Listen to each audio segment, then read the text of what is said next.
Hey, my name is Harun Razi, welding technology student SMK2 Banda Aceh. I will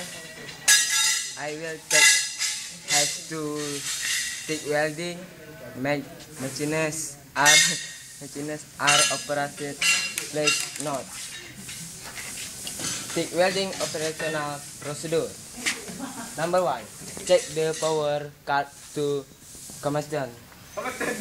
Kemudian mana?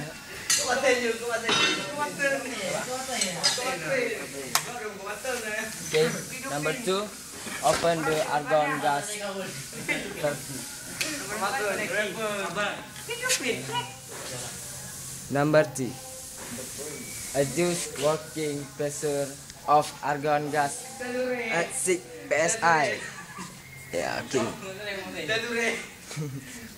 Number 4, connect to negative cable to a TIG welding machine.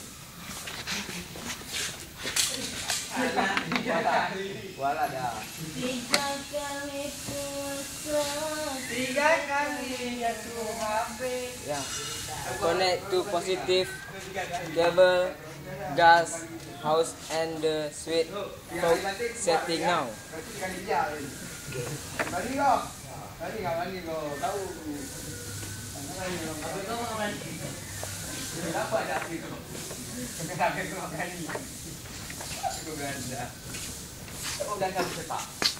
Turn off TIG welding machine and like set the current for welding.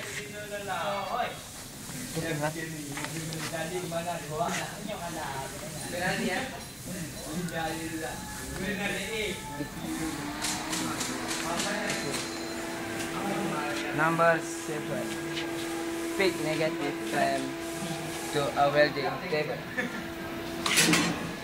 Okay. Number 8,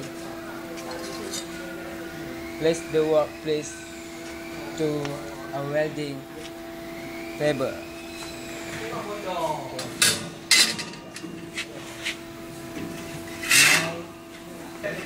Welding choke the ratchet to the workpiece and place the button on the truck to the welding process.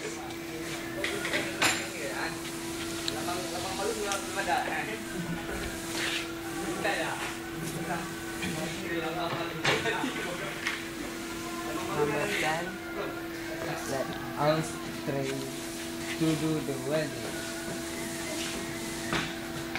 Hey.